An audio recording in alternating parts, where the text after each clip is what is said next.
საღამოშვიდობისა დღის მთავარ თემებს ეთუნა ინსპირველი გაგაცნობთ. მობილიზებული პოლიცია ხმაური და დაპირისპირება ისანში 109 საბავშვო ბაგა-ბაღში. სამსრდელო დაწესებულების დახურვას მშობლები აპროტესტებენ. შეკრებილები ამბობენ, რომ გავრცელებული ინფორმაცია ბაღის ავარიულობასთან დაკავშირებით სიმართლეს არ შეესაბამება.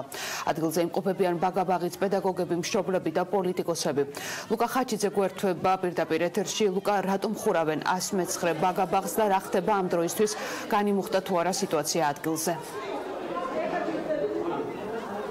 Iată-ne 109 ბაგა-ბაღის მიმდებარე ტერიტორიაზე რამდენიმე წუთის წინ სიტუაცია დაიძაბა, მას შემდეგ რაც მშობლებმა და ასევე მასწავლებლებმა გადაწყვიტეს გზის სავალი ნაწილის გადაკეტვა, რის საშუალებაც მათ საპატრულო პოლიციის წარმომადგენლებმა არ მისცეს. შემთხვევის დროს ერთი ქალი გახდა შეუძლოთ, ამიტომ ტერიტორიაზე საპატრულო პოლიციასთან ერთად გამოიძახეს ექიმებიც.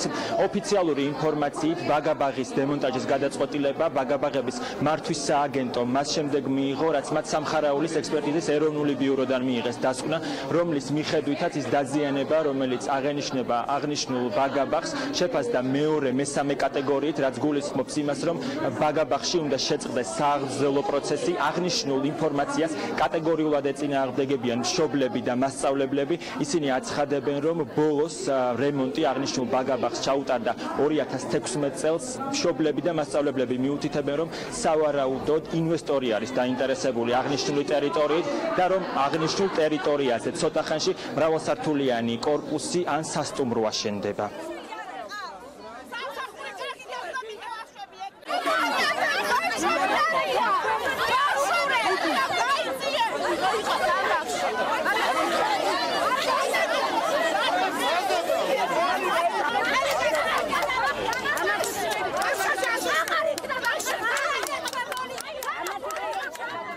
ამ წუთებშიც იმყოფებიან მშობლები, ასევე მასწავლებლები და პოლიტიკური პარტიების წარმომადგენლები 109 ბაგა-ბაღში. მშობლები აცხადებენ, რომ მათ პრობლემები შეექმნებათ მას შემდეგ, რაც 721 აღსაზრდელი, რომელიც სწავლობს 109 ბაგა-ბაღში, გადანაწილდება 3 ახლომდებარე ბაგა-ბაღში, რადგან მათი ნაწილი აცხადებს, რომ ისინი ბავშვები მიჩვეულები არიან აღსაზრდელებს. მაგალითად, ტელეპირველის კამერასთან ერთ-ერთმა მშობელმა განაცხადა, რომ მისი შვილი არის სპეციალური საჭიროების და მას უკვე მნიშვნელოვნად გაუჭირდება ადაპტაცია ახალ გარემოსთან და მიჩვევა ახალ აღმზრდელთან. პოლიტიკური პარტიების წარმომადგენლები, როგორც უკვე გითხარით, ამ წუთებში რჩებიან 109 ბაგა-ბაღში. ქართული ოცნების წარმომადგენლები აცხადებენ, რომ მათთვის პრიორიტეტულია, რომ იყოს დაცული იმ ბავშვების უსაფრთხოება, რომლებიც 109 ბაგა-ბაღში სწავლობენ. საკრებულოს დეპუტატი ლევან ხაბეიშვილი კი აცხადებს, რომ ის თავად გაეცნო სამხარაულის ექსპერტიზის ეროვნული ბიუროს მომზადებულ დასკვნას, რომლის მიხედვითაც დაზიანება განისაზღვრა მეორე მესამე კატეგორიით, თუმცა ხაბეიშვილი აცხადებს, რომ დასკვნაში წერია, რომ აღნიშნული შენობა რემონტს ექვემდებარება. ბავშვი აუდიტივე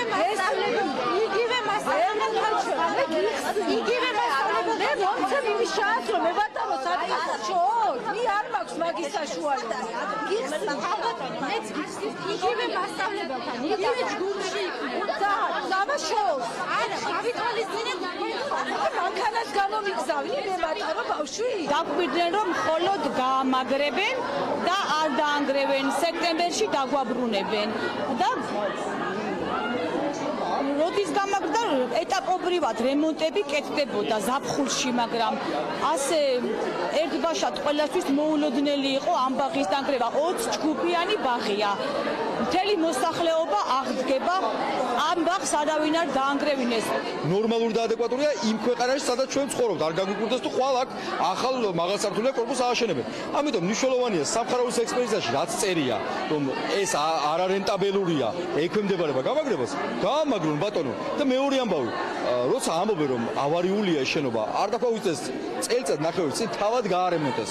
რანაირად გაარემონტეს? მეტალოპლასტმასის კარფანჯრები ჩასვეს, შეგიძლიათ გადაამოწმოთ, რომ რემონტია ჩაწერილი ბიუჯეტიდან თანხებია გადარიცხული და როგორ გონიათ, რომ ექსპერტიზის დასკვნის გარეშე ჩაატარეს? პირველ რიგში მოგახსენებთ საფუძვლებს ჩემს ხელთ არსებული ინფორმაციით, სულ რამდენიმე საათის წინ დღეს სამუშაო დღის განმავლობაში ბაღების სააგენტოს ხელმძღვანელობა მიიღო დასკვნა სამხარაულის ექსპერტიზის ბიუროდან, რომ მეორე მესამე ავარიულობის ხარისხის პირობებში ბავშვები ჯანმრთელობისა და სიცოცხლისთვის დღეს არსებული ინფრასტრუქტურა არის სარისკო.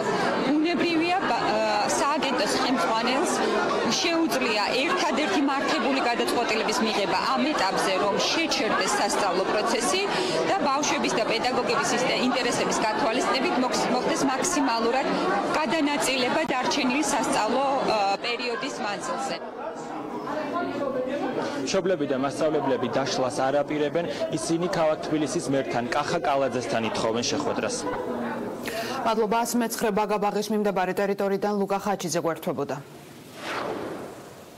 25 წლის გოგოს მკვლელობაში ბრალდებული 1 წლის შემდეგ ისევ ციხის კედლებს დაუბრუნდა. დღეს ვეფხია ბაქრაძეს აღკვეთის ღონისძიებად პატიმრობა შეეფარდა. მანამდე ადვოკატმა 20,000 ლარიანი გირაოთი გათავისუფლების შუამდგომლობა დააყენა. დღესვე პატიმრობა შეეფარდა თემურ ბაქრაძესაც, რომელიც დანაშაულის შეუტყობინებლობის ბრალდებით არის დაკავებული. რას ამბობს პროკურატურა და ასევე რა ახალი დეტალები ხდება ცნობილი საზარელ მკვლელობაზე. ანა ახალაიაგი ამბობთ.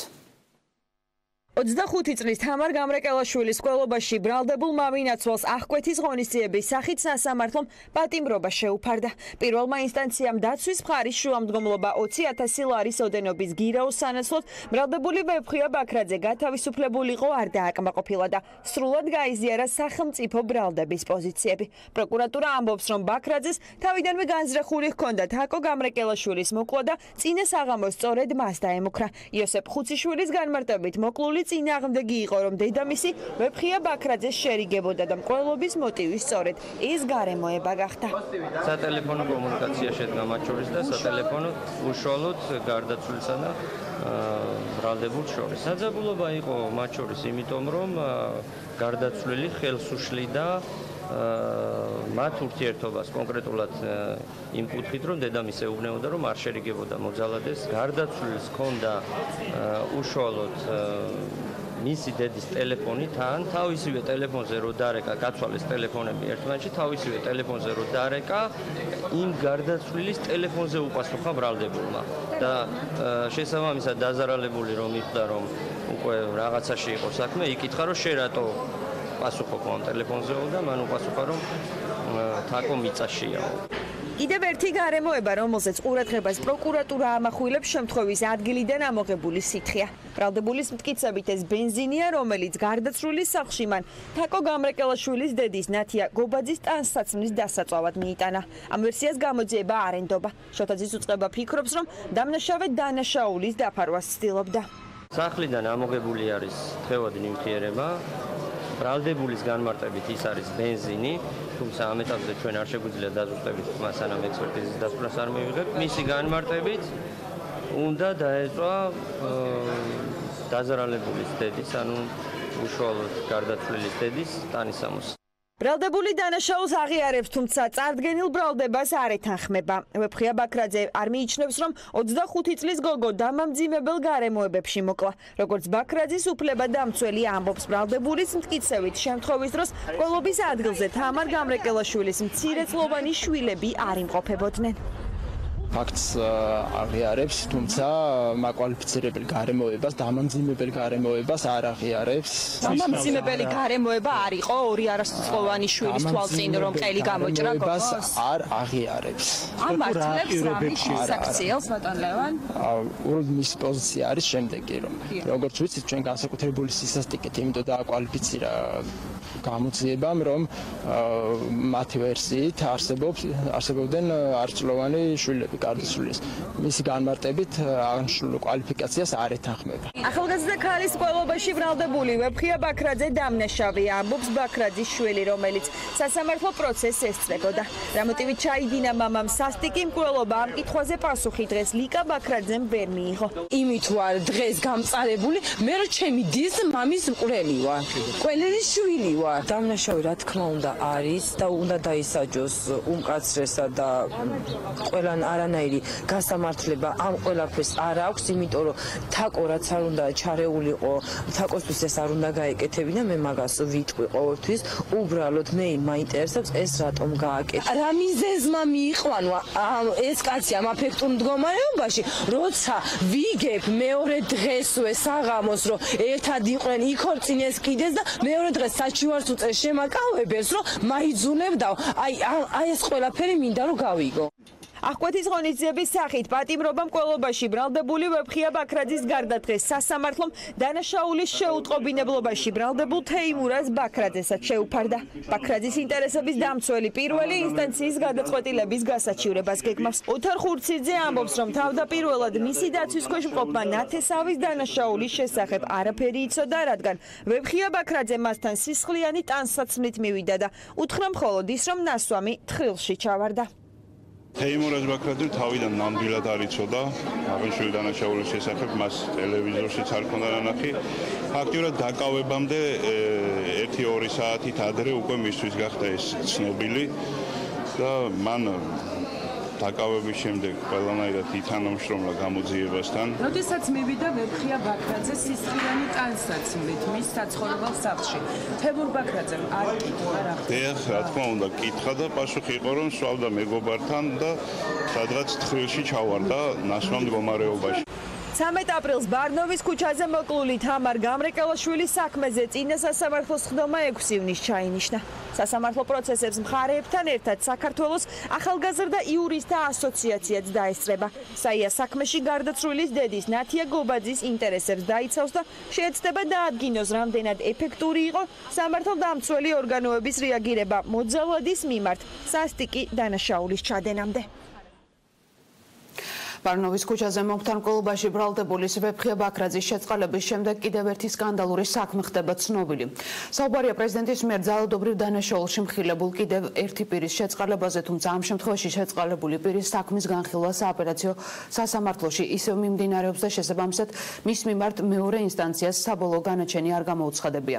პარალელურად ქალთა უფლებების დაცვაზე მომუშავე ორგანიზაციების ხელმძღვანელებმა ფემიციდის შესახებ კანონის მიღება და ქალთა მიმართ ოჯახური ძალადობის საკითხი პრეზიდენტის ადმინისტრაციაში განიხილეს. ალობის რეზიდენციაში კიდევ ერთი შეხვედრა 19 აპრილსაც დაიგეგმა. მანამდე ვინ შეიწყალა პრეზიდენტმა რასაკეთებს შინაგან საქმეთა სამინისტრო იმისთვის, რომ უფრო ეფექტიანი იყოს დამცავი ორდერების გამოყენება და ქალთა მიმართ ძალადობასთან ბრძოლა. გიორგი კიკაბიძე კი ამბობთ. საქართველოს პრეზიდენტი და შეწყალების კომისია ახალ სკანდალში ეხვევა. საუბარია გიორგი მარგოლაშვილის მიერ ძალადობრივ დანაშაულში მხილებული კიდევ ერთი პირის შეწყალებაზე. თუმცა ამ შემთხვევაში შეწყალებული საქმის განხილვა სააპელაციო სასამართლოში ჯერ კიდევ მიმდინარეობს. შესაბამისად მის მიმართ მეორე ინსტანციას საბოლოო განაჩენი არ გამოუცხადებია. 2016 წლის 27 მაისს პოლიციაში დაიწყო გამოძიება საქმეზე გუს ჯანმრთელობის განზრახ მძიმე დაზიანების ფაქტზე. გამოძიებით დადგინდა, რომ 2016 წლის 27 მაისს ღამის საათებში ნთ სიტყვიერი შელაპარაკების ნიადაგზე განიზრახა გუს მოკლა და დანის მაგვარის საგნით სახის მუცლის ღრუსა და ტანისარეში მრავლობითი ჭრილობები მიაყენა. 2016 წლის 28 ივნისს სამართალდამცავების მიერ დაკავებული იქნა ზებნილი ბრალდებული. 2017 წლის 24 მარტის თბილისის საქალაქო სასამართლოს განაჩენით შეიცვალა ნთ-ს საქართველოს სისხლის სამართლის კოდექსის 19-100 მუხლით გათვალისწინებული კვალიფიკაცია. დამნაშავედ იქნა ცნობილი საქართველოს სისხლის სამართლის კოდექსის 117 მუხლის პირველი ნაწილით, რაც ჯანმრთელობის განზრახ მძიმე დაზიანებას გულისხმობს და შეეფარდა 3 წლით თავისუფლების აღკვეთა. აღნიშნული განაჩენი პროკურატურის მიერ გასაჩივრებულია თბილისის სააპელაციო სასამართლოში და მოთხოვნილია ნთ-ს დამნაშავედ ცნობა მკვლელობის მცდელობაში. საქმე ამჟამად განხილვის სტადიაშია, თუმცა მსჯავრდებული საქართველოს პრეზიდენტის შეწყალების საფუძველზე გათავისუფლდა საპატიმრო სასჯელისგან. სპექტაკლი და მიზანმიმართული შეტევა ასე შეაფასეს პრეზიდენტის ადმინისტრაციაში გავრცელებული ინფორმაცია. ამჯერად მედიასთან განმარტებები კახა კოჟორიძემ გააკეთა. გიორგი მარგოლაშვილის მრჩეველი ადამიანის უფლებათა საკითხებში ამბობს, რომ ისევე როგორც ვეფხია ბაქრაძის საქმეზე ამ შემთხვევაშიც არ მიაწოდეს ადმინისტრაციას ინფორმაცია, იყო თუ არა ეს საქმე დასრულებული. პრეზიდენტის ადმინისტრაციაში აცხადებენ, რომ შეწყალების კომისიამ დამატებითი ინფორმაციის მიღების მიზნით მიმართა შესაბამის უწყებას და ამაზე პასუხი იყო, რომ საქმე არ იყო გასაჩივრებული. ძალიან სამწუხაროა, რომ საზოგადოება კიდევ ერთხელ არის მოწმე ბატონი ზარდიაშვილის მიერ დაანონსებული იმ სამწუხარო სურპრიზისა, რომელსაც ქვია პოლიტიკურად დადგმული სპექტაკლი, რომლის დამკვეთიც არის, როგორც ჩანს, სამწუხაროდ კიდევ ერთხელ ვამბობ, პარტია ქართული ოცნება. ეს გავრცელებული ინფორმაციაც არის სამწუხაროდ ამისი ერთ-ერთი ნათელი მაგალითი. როდესაც შეწყალებასთან დაკავშირებით იმ დადგენილი პრაქტიკისაგან განსხვავებით, რომელიც არსებობს პრეზიდენტის ადმინისტრაციასა და სხვადასხვა უწყებებს შორის თანამშრომლობის თვალსაზრისით, ამ შემთხვევაშიც არ მოხდა ინფორმაციის მოწოდება იმის შესახებ იყო თუ არა ეს საქმე გასაჩივრებული. ჩვენ, როდესაც გამოვითხოვეთ ამ ადამიანის განცხადების საფუძველზე საბუთები, ჩვენ მოგვივიდა საბუთები 2017 წლის 4 აგვისტოს. და აი ამ საბუთებში საერთოდ სიტყვა არ არის ნახსენები, რომ რაიმე საქმე სააპელაციო სასამართლოში არსებობს. 2017 წლის სექტემბრის ბოლოს ჩვენ მივმართეთ სასჯელ აღსრულების სამინისტროს, რომ მოგვაწოდეთ ინფორმაცია, რამე ახალი ინფორმაცია ხო არ არის ამ კონკრეტულ მსჯავრდებულზე, ჩვენ გვითხრეს რომ არა. შეწყალების საგანგებო სტატისტიკაზე ისაუბრა დღეს პირველად შინაგან საქმეთა მინისტრმა. პირველი პოლიციელი ამბობს, რომ მისი უწყება ვერასდროს იქნება მძიმე დანაშაულებებზე შეწყალების ფართო გამოყენების მომხრე. ჩვენ არ ვამბობთ, რომ შეწყალების ინსტიტუტი არის პანაცია და მისი გამოსწორებით ყველაფერი დაალაგდება. არა, მართლმსაჯულების ერთიან სისტემაზე ვსაუბრობთ და ამ კონკრეტულ შემთხვევაში, ეხლა მოგეხსენებათ ასევე, რომ ჩვენ რო გადავხედოთ ბოლო წლების განმავლობაში შეწყალების აქტით მიერ განთავისუფლებული მსჯავრდებულების რეციდივებს, იქაც საკმაოდ საგანგაშო ციფრებია. ამიტომ კიდევ ერთხელ ვიმეორებ, რომ ეს არის სისტემური მიდგომა და ჩვენ უნდა ვისაუბროთ მართლმსაჯულების ერთიან ეფექტურ სისტემაზე. მაშინ, როდესაც მედიაში ახალი სკანდალის შესახებ ვრცელდებოდა ინფორმაცია, პრეზიდენტის სასახლეში გიორგი მარგველაშვილის მრჩევლები და შეწყალების კომისია იმ არასამთავრობო ორგანიზაციების წარმომადგენლებს შეხვდა, რომლებიც ქალთა უფლებებზე მუშაობენ. მათი ნაწილი შეხვედრიდან უკმაყოფილო გამოვიდა. დამოკიდებულება იყო ღია, მაგრამ არა იმდენად ღიაც, როგორცაც შეიძლება ჩვენ ველოდებოდით.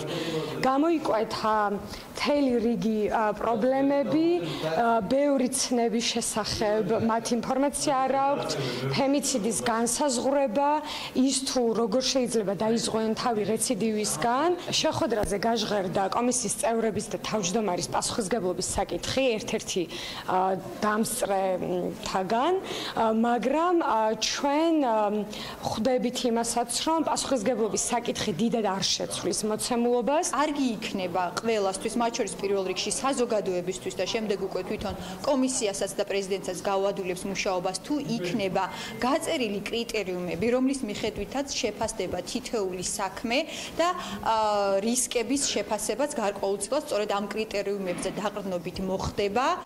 იმისთვის, რომ შეწყალების კომისიის მუშაობა გაუმჯობესდეს და ინსტიტუტის დახვეწა მოხდეს, ალვაბრის რეზიდენციაში შეხვედრები გაგრძელდება. აუდიენცები მას შემდეგ ჩაინიშნა, რაც გიორგი მარგველაშვილმა მიიღო გადაწყვეტილება და ძალადობრივ დანაშაულში ბრალდებულებთან მიმართებაში შეწყალების აქტების გამოცემა შეწყვიტა. დროებით ძალადობრივ დანაშაულებთან მიმართებაში შეწყალების აქტი აღარ გამოიცემა. ამ პერიოდს ჩვენ მაქსიმალურად გამოვიყენებთ იმისთვის, რომ კონდეს ფართო კონსულტაციები პროფესიულ ჯგუფებთან, იმ ადამიანებთან, რომლებიც ამ თემებზე ინტენსიურად მუშაობენ და ფლობენ კონკრეტულ ცოდნას და გამოცდილებას და დაეხმარებიან შეწყალების კომისიას, რომ გაძლიერდეს ეს ინსტიტუცია, რათა ძალადობრივ დანაშაულებთან მიმართებაში საკითხების განხილვის სტანდარტი იყოს მაქსიმალურად მაღალი.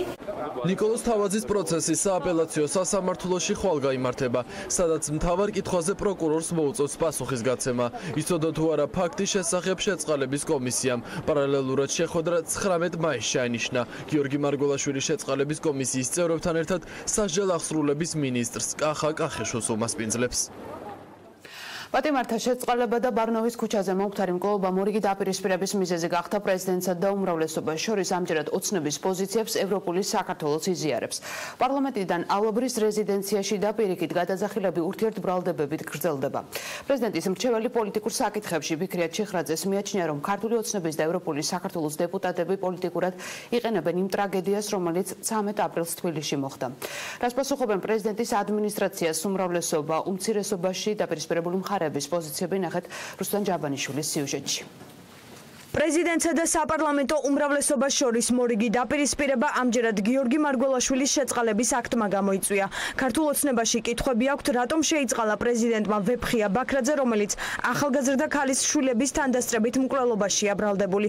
ქართულ ოცნებაში აცხადებენ, რომ მარგველაშვილი კითხვებზე პასუხის გაცემის ნაცვლად პასუხისმგებლობას გაურბის. დღეს მან გადადგომის რჩევაც მიიღო. ჩვენ ორი დღის განმავლობაში სამწუხაროდ ისმენთ სისულელეებს აბსოლუტურს, ძალიან ცუდი არ მომის თქმა მიწევს, მაგრამ სხვას ვერაფერს დავარქმევ.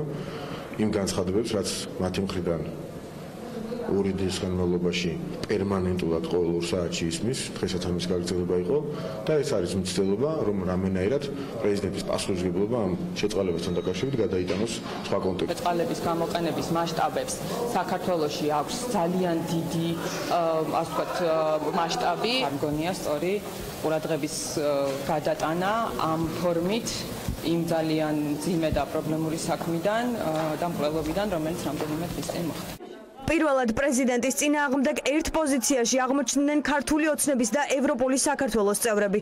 საპარლამენტო ოპოზიციაში გიორგი მარგველაშვილი მწვავედ გააკრიტიკეს და გადაწყვეტილებების სუბიექტური მიზეზებით მიღებაშიც დაადანაშაულეს. პასუხისგებლობისგან გამოძრომ, როდესაც ადამიანი უკვე დაიღუპა, როდესაც წინა შემთხვევები ვიცით, მისგან გათავისუფლებულმა ნათესავებმა ხელახლა როგორ ჩაიდინეს დანაშაული.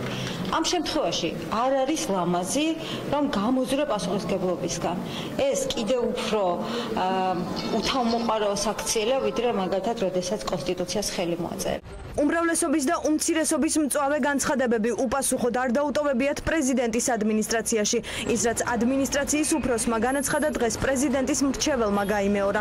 ფიქრია ჩიხრაძე ამბობს, რომ ქართული ოცნება და ევროპული საქართველო გიორგი მარგველაშვილის მიმართ მიზანმიმართულად ერთობლივ კამპანიას აწარმოებენ და რომ შეწყალების საქმეზე პასუხისმგებლობა ძალოვან უწყებებსაც ეკისრებათ. ჩიხრაძის განსაკუთრებული კრიტიკა ვანო ზარდიაშვილმა და ოთარ კახიძემ დაიმსახურეს. როდესაც ხმა შეწყობილი საუბარი მიდის, ასე ვთქვათ, პასუხისმგებლობისაგან თავის არიდების თემაზე და სამწუხაროდ ხელისუფლება და ოპოზიციაც ერთხმაში ლაპარაკობს ამ კუთხით. ეს არის ძალიან დასანანი, როდესაც კიდევ მეორე ერთად ხედავ მე ვანო ზარდიაშვილს და ოთო კახიძეს, არ შეიძლება არ გამახსენდეს ზურაბ ადეიშვილის ბედნიერი დრო ბრჭყალებში, როდესაც ისინი თანამშრომლები იყვნენ და როგორც ჩანს, დღესაც მშვენივრად თანამშრომლობენ. პრეზიდენტის წარმომადგენლის განცხადებას კიდევ უფრო მწვავე რეაქცია თავად კრიტიკის ადრესატებისგან მოჰყვა. რაც შეეხება ადეიშვილს, იგი არის სისხლის სამართლის კანონის მიხედვით სისხლის სამართლის დამნაშავე და ქართული სამართალდამცველები ეძებენ მას მისჩადენილი ქმედებისთვის. აბსოლუტურად ყველაფერზე აკეთებენ აქცენტს, ყველაფერს ცდილობენ იმისთვის, რომ ყურადღება გადაიტანონ პრეზიდენტ გიორგი მარგველაშვილის მიერ არაკომპეტენტური და სასინელი შედეგის მქონე შეწყალებების. ქართული ოცნების პასუხისმგებლობა არის ამ საქმეებში, როდესაც არის კომიტეტის დასკვნა ან სასჯელების სამინისტროს დასკვნა, მაგრამ გადაწყვეტილება პრეზიდენტმა მიიღო. და ამ გადაწყვეტილებაზე პასუხისმგებლობაც პოლიტიკური ეკისრება პრეზიდენტს. ერთადერთი ვინც დღეს გიორგი მარგველაშვილი დაიცვა ნაციონალური მოძრაობა იყო. პარტიაში აცხადებენ, რომ უმრავლესობა ამჯერად უკვე უმცირესობასთან ერთად პრეზიდენტის ინსტიტუტის მიზანმიმართულ დისკრედიტაციას ახდენს. ქართული ოცნება, როდესაც გადაფარვის მცდელობაზე საუბრობს, ცხადია, არის ღიმილის მომგვრელი. ის, რომ ქართული ოცნების სხვადასხვა დეპუტატები გამუდმებით შეურაცხყოფას აყენებენ პრეზიდენტს და შესაბამისად ცხადია პრეზიდენტის ინსტიტუტს და არა მას პიროვნულად, ეს ყველასთვის ცნობილია და მის დისკრედიტაციის მცდელობას არაერთხელ ჰქონია ადგილი. დაკავებული ვეფხია ბაქრაძე სასჯელს ოჯახში ძალადობის ბრალდებით იხდიდა. პრეზიდენტის შეწყალების შემდეგ მას სასჯელი გაუნახევრდა და საპატიმრო დაწესებულება ვადაზე ადრე 2017 წლის 25 მაისს დატოვა. მოზარდებს შორის სისხლიანი გარჩევის საქმეზე მოსამართლის წინაშე დღეს ოქროს მოწმე წარსდგა. საუბარია 51 სკოლის მოსწავლეზე, რომელმაც ჩვენება 5-ჯერ შეცვალა, თუმცა მოზარდს დღეს ახალ გარემოებებზე არ უსაუბრია. ერთ-ერთი გარდაცვლილის დავით სარალიძის მამა და არასამთავრობო ორგანიზაცია სამართალდამცველთა რეფორმირების ცენტრის ხელმძღვანელი პროკურატურის ყოფილი თანამშრომლის მხრიდან ზეწოლაზე საუბრობენ, რადგან ამავე პიროვნების მირზა სუბელიანის შვილისა და ნათესავის ბრალეულობა საქმეში არ გამოიკვეთოს. სვიათ კუპრავა ამბობს, რომ სუბელიანს ნომერაბიშვილის საკნიდან გაყვანის კადრები აქვს. რას პასუხობს ბრალდებებს პროკურატურის ყოფილი თანამშრომელი და როდის უნდა გამოიტანოს მოსამართლემ განაჩენი ბოლო დროის ერთ-ერთ ყველაზე რეზონანსულ საქმეზე. კეთევან გრიგორაშვილი კი ამბობთ. ხოროვოს ქუჩაზე მოზარდების მკვლელობის საქმის ერთ-ერთი მთავარი მოწმის საქალაქო სასამართლოში დაკითხვა დასრულებულია. მოწმემ, რომელიც უკვე სრულწლოვანია, ჩვენება ბრალდებულის ადვოკატების თქმით რამდენჯერმე შეცვალა. მათ შორის მოსამართლის თანდასწრებით. მან დაკითხვისას ჯერ გამოძიების დროს სამართალდამცველების მხრიდან ზეწოლაზე ისაუბრა, შემდეგ კი პოზიცია რადიკალურად შეცვალა და განაცხადა, რომ ეს ჩვენება მისი ბრალდებული მეგობრების დასახმარებლად მისცა. ამიტომ საქმეზე ბრალდებულების უფლებადამცველები მოსამართლეს თხოვენ, რომ ეგრეთ უწოდებული ოქროს მოწმის ჩვენება არ გაიზიაროს. სწორედ ადვოკატები ამბობენ, რომ მოწმეებზე ზეწოლას პროკურატურა ახდენს, რადგან იმ პირების ბრალეულობა არ გამოიკვეთოს, რომლებიც მათი თქმით უშუალოდ დაჭრის ეპიზოდში მონაწილეობდნენ. როდესაც მოწმე მოდის სასამართლოში და აძლევს დაჩხარის სასაგებო ჩვენებას და 2 დღეში მოწმე სრულიად განსხვავებულ ჩვენებას აძლევს სასამართლოს და აქვე ამატებს, რომ ეს იყო ყველაფერი ტყუილი, რაც მე განვაცხადე, ჩდება გონერული ეჭვი, რომ მის მიმართ მოწინააღმდეგე მხარის მხრიდან განხორციელდა ზეწოლა. სხვა მხარეების მიერაც მომხდარია ზეწოლა და რატომ? რათა ძალიან ბევრი პირი იხსნან, მკვლელობის ჩამდენები გადაარჩინონ, დასჯას. ამ მკვლელობაში ძალიან ბევრი პირი მონაწილეობდა, რომლებიც არ არიან დასჯილები. შესაძლო დამნაშავე სავარაუდოდ 4 პირი, 5 პირი უნდა იყოს და 3 პირი დღემდე გარეთ არის. მიხეილ კალანდიას მიერ ჩვენების შეცვლის საკითხს გამოეხმაურა საქმის პროკურორი და აღნიშნა, რომ საბოლოოდ მოწმის მიერ მიცემული ჩვენებების შესაბამისობაშია გამოძიების სტადიაზე მიცემულ ჩვენებებთან. მან სამი პროცესის მანძილზე რაც ინფორმაცია მიაწოდა სასამართლოს, შესაბამისობაში არის გამოძიების სტადიაზე მის მიერ მიცემულ ჩვენებთან დაკავშირებით. ის ფაქტი, რომ 11 აპრილს მოწმემ დაცვის ხარის სასარგებლო ინფორმაცია მიაწოდა სასამართლოს, მარტივი ლოგიკა არის, თუ მისი მხრიდან შესაძლებელია ყოფილიყო ზემოქმედება. დაკავებულების გარდა კიდევ 2 სავარაუდო დამნაშავეზე საუბრობს ერთ-ერთი გარდაცვლილის დავით სარალიძის მამაც. ზაზა სარალიძის თქმით, ის უკვე დარწმუნებულია იმაში, რომ მიხეილ კალანდიაზე, რომელიც სასამართლოში 3 პროცესის განმავლობაში იკითხებოდა, ზეგავლენა მოხდა. სარალიძე ასევე მიიჩნევს, რომ პროკურატურას უწყების ყოფილი თანამშრომელი მირზა სუბელიანი აშანტაჟებს, რომლის შვილი და ნათესავი ამ საქმეში ფიგურირებს. ათელია, რომ ამ მოწმეზე ძალიან დიდ ზეგავლენას ახდენს ვიღაცე. მირზა სუბელიანი აშანტაჟებს ეგრეთ წოდებულ პროკურატურას. რის გამო, რომ არ გამოიკვეთოს სხვა შესაძლო დამნაშავე? რა თქმა უნდა. და ვინ შეიძლება გამოიკევეთოს? ჩემი ინფორმაციით, თან ის მინდა ვთქვა, რომ ყარი ინფორმაციით 2 მკვლელი გარეთ დადის.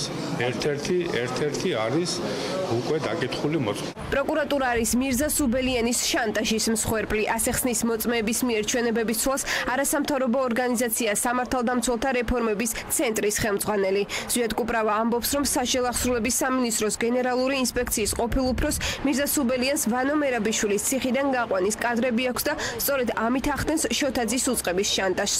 იმისათვის, რომ პროკურატურის ყოფილი თანამშრომლის სუბელიანის შვილისა და ნათესავის ბრალეულობა საქმეში არ გამოიკვეთოს. არ არის მიცემული პასუხისგებაში ის პირები, ის პირთაწრე, რომლებმაც რეალურად ჩაიდინეს დანაშაული, გარდა იმ ბრალდებულებისა, რომლებიც არიან სასამართლოს წინაშე წარდგენილები. საქმე იმაშია, რომ მირზა სუბელიანი, რომელიც პროკურატურის მაღალი თანამდებობის პირი იყო, უფრო მანამდე სასჯელახსრულების სამინისტროში იყო გენერალური ინსპექციის უფროსი, ის აშანტაჟებს პროკურატურას თავის კომპრომატით, კერძოდ მას აქვს კადრები ციხიდან ვანო მერაბიშვილის გადაყვანასთან დაკავშირებით. შეუთვალე და უთხარი, რომ ეს კადრები მას გადამოეცა ჩემთვის. ჩვენ გქონდა ამ საკითხთან დაკავშირებით არაერთი კომუნიკაცია. მე ეს მოლაპარაკება რატოღაც შევიდა ჩიხში. თავად მირზა სუბელიანი კი გაჟღერებულ ბრალდებებს არასერიოზულს და აბსურდულს უწოდებს. თავად ისტორიის გამავრცელებელს კი შეურაცხყოფს და პროვოკატორს. პროკურატურის ყოფილი თანამშრომელი კატეგორიულად უარყოფს ინფორმაციას იმის შესახებ, რომ ვანო მერაბიშვილის ციხიდან გაყვანის კადრები მასთან ინახება. შეამოწმეთ ფორმა 27 თუ აქვს. ფსიქიატრიულში ხო არის აღრიცხვაზე. ეს არის ჩემი კომენტარი ზვიად კუპრავას რაღაც ბოდვებზე. თუმცა ადასტურებთ ინფორმაციას იმის შესახებ, რომ გააქვთ მსგავსი კადრები და ამ კადრებით აშანტაჟებს პროკურატურას. აგეცით პასუხი, რომ ეს არის სისულელე, აბსურდი და ზვიად კუპრავა ემსახურება თავის საკუთარ პიარს. და თავის საკუთარ პიარში შეიძლება მოიგონოს, რომ მე იესო ჯვარს ვაცვი. და უნდა დამირეკოთ და მკითხოთ მოსნები მე მქონდა თუ არა რაღაც დაახლოებით ამის მაგვარი.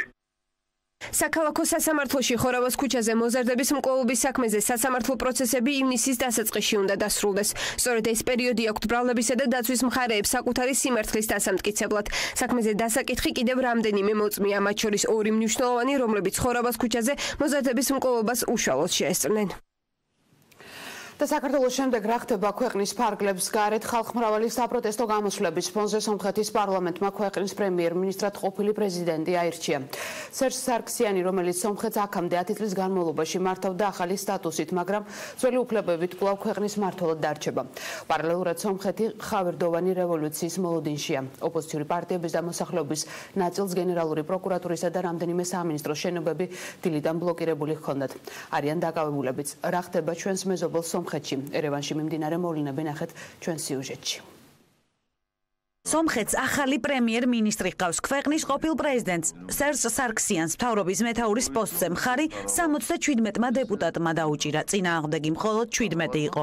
ახალი კონსტიტუციის პირობებში ძალაუფლება პრეზიდენტიდან პრემიერ-მინისტრზე გადავიდა. სარქსიანი, რომელიც სომხეთს აქამდე 10 წლის განმავლობაში მართავდა ახალი სტატუსით, მაგრამ ძველი უფლებებით კვლავ ქვეყნის მმართველად დარჩება. სერჟ სარქსიანმა დღეს პარლამენტში განაცხადა, რომ საპრეზიდენტოდან საპარლამენტო მოდელზე გადასვლა ქვეყნისთვის ეფექტური ნაბიჯია.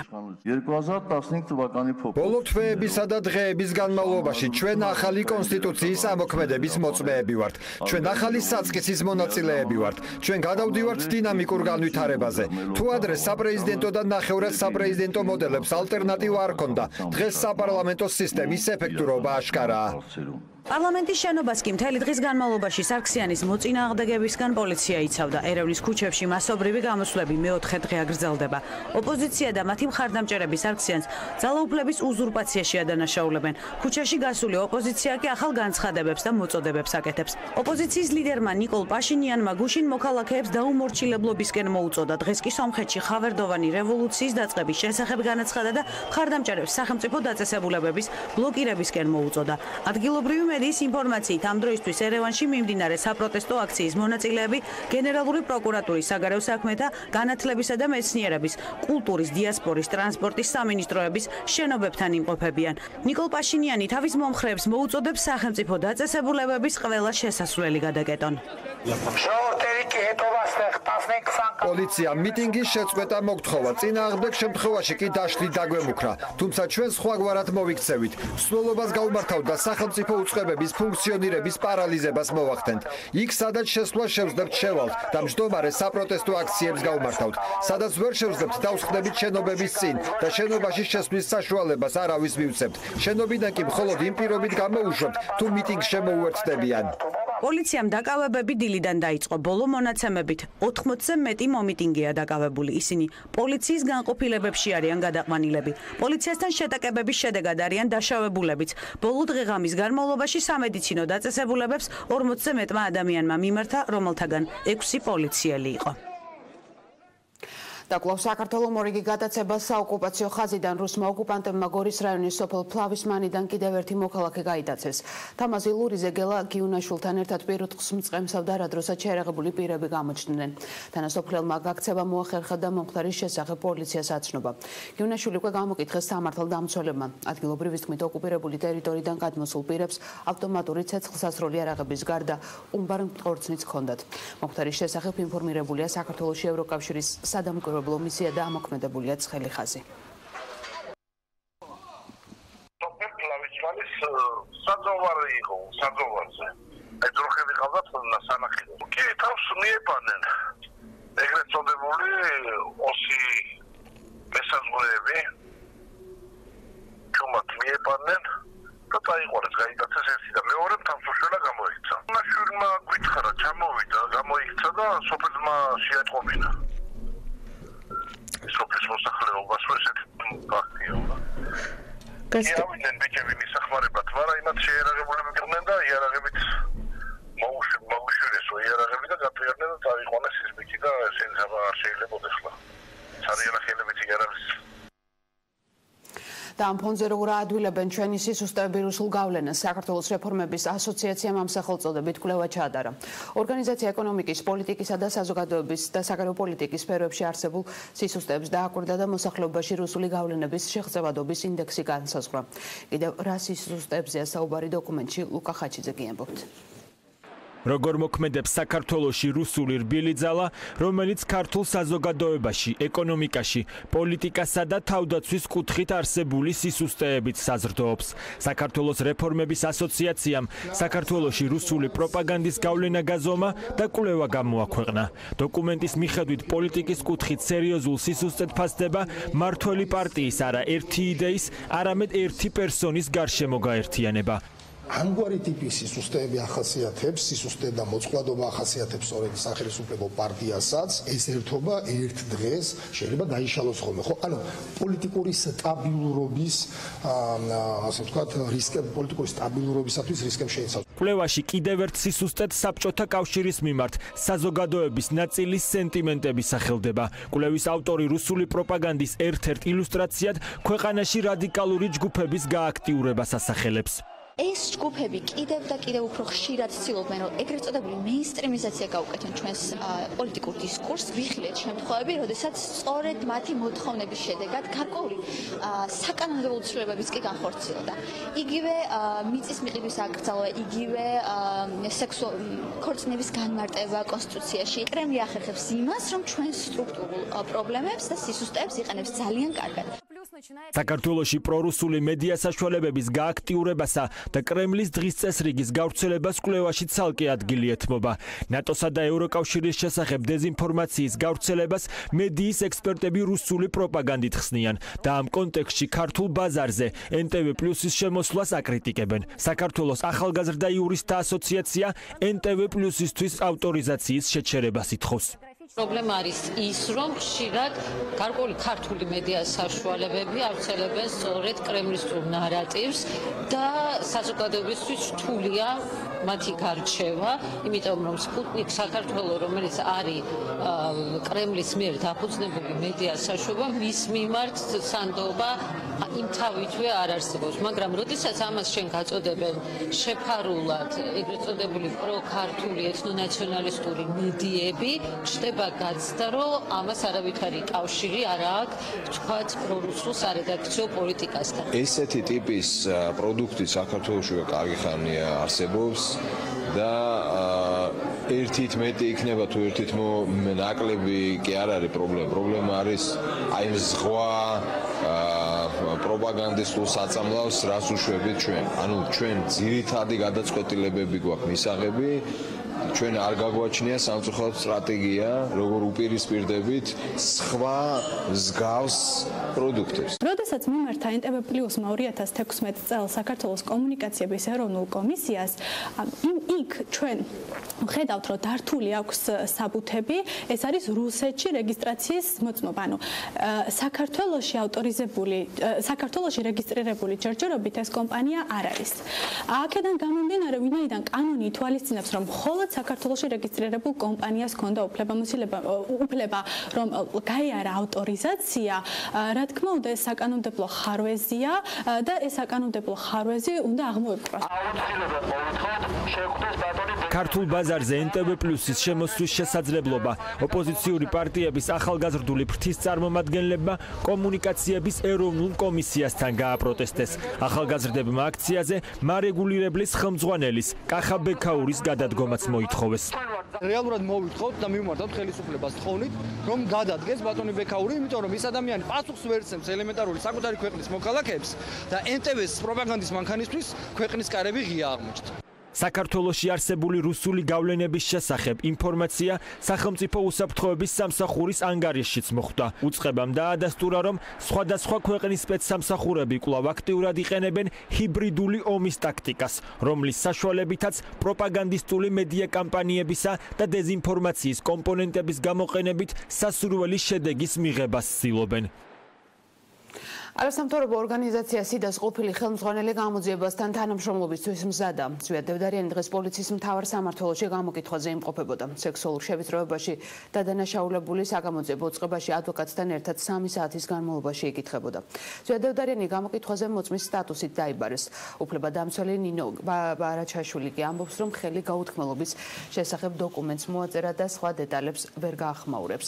ზვიად დევდარიანი სექსუალურ შევიწროებაში ორგანიზაცია ქალთა მოძრაობა დაადანაშაულა, შემდეგ დევდარიანმა აღმასრულებელი დირექტორის პოსტი დატოვა და ამასთან უარი თქვა საზოგადოებრივი მაუწყებლის სამეურვეო საბჭოს წევრობის კანდიდატობაზეც. მზადვართ ვითანამშრომლოთ შინაგან საქმეთა სამინისტროს, საგამოძიებო ორგანოებთან, სახალხო დამცველთან, იმიტომ რომ ჩვენ თვლით, რომ ერთადერთი გზა ჩვენი მხრიდან არის სამართლებრივი გზა, ასე რომ ყველა სამართლებრივი ვერკაც გამოვიყენებთ. გამოძიებამ ჩვენ დაგვიბარა, გავეცით ყველა დასმულ შეკითხვას პასუხი, თუმცა გამოძიების ინტერესებიდან გამომდინარე, ამ ეტაპზე ჩვენი მხრიდან ვერანაირი კომენტარი ვერ გაკეთდება. ბათუმში ბავშვზე ძალადობის მუხლით გამოძიება უკვე დაიწყო, თუმცა მანამდე გეტყვით, რომ მოკვლევა დაწყებულია მშობლის განცხადების საფუძველზე, კერძოდ მე-14 ბაღში მოზარდებს ანალიზის ასაღებად ერთმანეთს გვერდიგვერდ აშიშვლებდნენ, რაც ბავშვებისთვის სტრესული იყო და მოზარდების უფლებები დაირღვა. სახალხო დამცველთან ერთად ფაქტს შინაგან საქმეთა სამინისტროც იკვლევს. რა მოხდა ბათუმის ერთ-ერთ საბავშვო ბაღში, ლიკა ჯანყარაშვილი გიამბობთ. ბათუმის მე-14 საბავშვო ბაღის ერთ-ერთი აღსაზრდალის მშობელი ადმინისტრაციასა და მედპერსონალს ბავშვთა უფლებების შელახვასა და ძალადობაში ადანაშაულებს. ინგა დავითაძე ირწმუნება, რომ ბავშვებისთვის პარაზიტებზე ანალიზების აღების დროს ჰიგიენური ზომები დაცული არ იყო და აღსაზრდელებს გამოკვლევა ჯგუფურად უტარდებოდათ. მშობლის თქმით, ყველა აღსაზრდელი გახდილი იყო, რის გამოც მისმა შუბლა ფსიქოლოგიური ტრავმა მიიღო და სპეციალისტებთან აგრძელებს მუშაობას. ინგა დავითაძე მშობლებისთვის ანალიზების შესახებ შეუტყობინებლობის ფაქტსაც აპროტესტებს.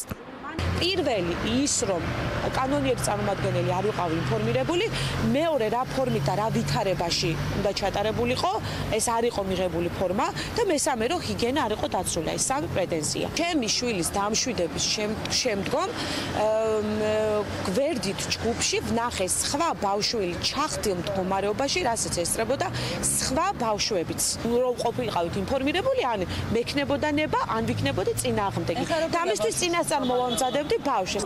მე-14 ბაღის თანამშრომლები ფაქტს უარყოფენ და აღნიშნავენ, რომ პროცედურა წესების სრული დაცვით მიმდინარეობდა, საკითხთან დაკავშირებით კი მშობლების ინფორმირების საჭიროება არ არსებობდა. აღნიშნულ ბაღში პროცედურებს ბათუმის პირველი პოლიკლინიკის ექიმები ატარებენ. პედიატრიული განყოფილების გამგე განმარტავს, რომ აღსაზრდელებთან გამოცდილი ექიმები მუშაობდნენ და გამოკვლევა ჩვეულ რეჟიმში მიმდინარეობდა. გეგმიური ანალიზები კლინიკამ სულად საბავშვო ბაღში ჩაატარა. გოგონები ცალკე ყავდა ძიძას გაყვანილი, ბიჭები ცალკე იყვნენ და ეს არის წამიანი პროცედურა, არც შიშვლეს ეს პროცედურა არ ითვალისწინებს, არც რაიმე ზეწოლას არ ქონია ადგილი, იმიტომ რომ ბავშვებმა ძალიან ისეთ მიიღეს ეს სიტუაცია და 4 წელია ეს ანალიზი კეთდება და ჩვეულებრივ არავის არ უტირია, თუ კი ვინმე პროტესტი გამოაცხადა და იტირა, ჩვენ იმას ანალიზებს არ უღებდით და ესეთი ფაქტი არ ყოფილა. როგორც ვიცი, ჩვენი თანამშრომლისგან, რომლებიც წლების განმავლობაში ამას აკეთებს, ვიცი რომ არავის ბავშვები ერთმანეთს ვერ ხედავდნენ, არც უნდა დაენახა და ვერც ხედავდნენ. შევიდა შედიოდა ცოტა ბავშვი და ერთმანეთს უყურებდნენ, არ ტიროდნენ, აი ერთი რომ მივიდა არ იტირა, მე უფრო მშვიდად ჩატარდა, უფრო მშვიდად. ახლა ეს ერთი ბავშვია გამონაკლისს 10,000-ობით ბავშვი, კი, ყველა ინდივიდუალური ვართ და ყველა სხვადასხვა რეაქცია აქვს რაღაც მოვლენებზე და ალბათ ასეთი შემთხვევა იყო და შემდეგში რო აღარ მოხდეს, გამოსწორდა და სათითაოდ შევიყვანთ. აჭარის საზოგადოებრივი ჯანდაცვის ცენტრში ბათუმის მე-14 ბაღში ბავშვთა უფლებების დარღვევის ფაქტს არ ადასტურებენ. ცენტრის ხელმძღვანელი განმარტავს, რომ ანალიზის აღების პროცესში ბავშვები ერთმანეთს ვერ ხედავდნენ. ნინო ნიჟარაძის თქმით, მსგავსი ფაქტების მომავალში თავიდან არიდების მიზნით ჯანდაცვის ცენტრი მონიტორინგს გააძლიერებს. დაახლოებით 3-5 ბავშვის ერთდროულად შეყვანა ხდებოდა, თუმცა უშუალოდ ბავშვის ლაბორატორიული ანალიზისათვის ნაცხის აღების პროცესს ბავშვი ვერ ხედავდა. ანუ ჩვენი გადასახედიდან ეს უფლებების დარღვევა და რაღაც შეურაც მყოფელ ფაქტად არ აღიქმება, მაგრამ საზოგადოებრივი ჯანდაცვის ცენტრი მომხდარი ფაქტის შემდეგ, რა თქმა უნდა, უფრო მეტად ინტენსიურად გაძღვის მონიტორინგებს. შინაგან საქმეთა სამინისტრომ ფაქტზე გამოძიება სისხლის სამართლის კოდექსის 126 მუხლით დაიწყო, რაც ძალადობას გულისხმობს. შემთხვევას სწავლობს სახალხო დამცველიც. და ბოლოს ფასდაკლების კვირეული თბილისსა და სხვადასხვა რეგიონებში გრძელდება. ამჯერად ტურიზმის ეროვნული ადმინისტრაცია მედიის წარმომადგენლებთან ერთად წყალტუბოსა და ბორჯომს ეწვია. რა შეღავათებით ისარგებლებენ ტურისტები პროექტის ფარგლებში, ნახეთ სესილი ბოკერიას სიუჟეტში. ყალტუბოსა და სამცხე-ჯავახეთის რეგიონებში ფასდაკლების კვირეული დაიწყო. ტურიზმის ეროვნული ადმინისტრაციის ინიციატივით აქციაში სულ 17 სასტუმრო და 2 სარეაბილიტაციო პროფილაქტიკური მომსახურების ცენტრია ჩართული, რომელიც თბილისს, კახეთს, მცხეთა-მთიანეთს, სამცხე-ჯავახეთს, იმერეთსა და აჭარას მოიცავს. წყალტუბოს რაიონის სოფელ გვიშტაბს, სადაც ოტია იოსელიანის სახლ-მუზეუმია, ქვეყნის შიდა ტურისტები ხშირად სტუმრობენ. სტუმრობს ოტია იოსელიანის მთელი მსოფლიოს მასშტაბით გამოცემული წიგნების დათვალიერება და მისი ეზოს ღვინის დაგემოვნება შეუძლიათ. აქ ოტიას სახლ-მუზეუმში, მთავარ დარბაზში ყველაზე ძირითადი ადგილი უკავია მისი წიგნების დიდ ნაწილს ყველა მაინც ვერ შევაგროვეთ, ვერ მოვიპოვეთ. ყველა ეგზემპლარი, იმიტომ რომ თვითონ სოფლიოშია გაფანტული და განსაკუთრებით გამოვყოფთი და ძვირფასია დაჩი ზღაპრები იაპონურ ენაზე გადათარგმნილი 1982 წელს. და აქ ამ დარბაზში რაც არის ყველაფერი მისი ხელით არის, მისი გემოვნებით არის მოწყობილი. ქვედა დარბაზში უკვე მარანში რაღაცეები შეიცვალა. არასეზონურ პერიოდში წყალტუბო ტურისტებს ფასდაკლების კვირეულით იზიდავს. კუთხის ყველაზე პოპულარულ სპა და გამაჯანსაღებელ მომსახურებაზე აქ სტუმრებს 25-დან 50%-მდე ფასდაკლებას თავაზობენ. ტურიზმის ეროვნული ადმინისტრაცია უკვე მეორე წელი ახორციელებს პროექტს ფასდაკლების კვირეული. მიმდინარე პროექტი ეძღვნება სპა და გამაჯანსაღებელ ტურიზმს და 29 აპრილის ჩათვლით ჩვენ თანამოქალაქეებს საშუალება ექნებათ მნიშვნელოვანი ფასდაკლებით დაისვენონ საქართველოს 20 მეტ სასტუმროში და ამავდროულად გაიუმჯობესონ თავიანთი ჯანმრთელობა. ფასდაკლების კვირეულში ბორჯომის რამდენიმე სასტუმროც ჩაერთო. გამაჯანსაღებელი და სარელაქსაციო მასაჟი, აუზი, საუნა, სოლარიუმი და კიდევ ბევრი მომსახურება ტურისტებისთვის 25%-იანი ფასდაკლებით იქნება.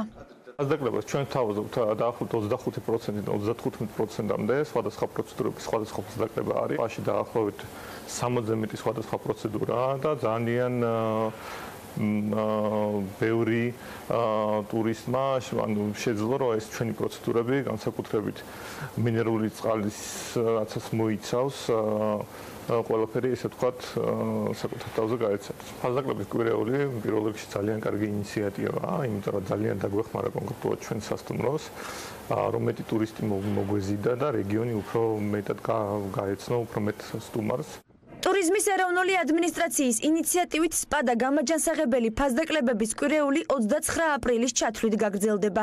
ინიციატივის მიზანი არასეზონურ პერიოდში რეგიონის პოპულარიზაცია და შიდა ტურიზმის სახალისებაა. პროექტი ტურისტულ ობიექტებზე ვიზიტორების მოზიდვაში ეხმარებათ.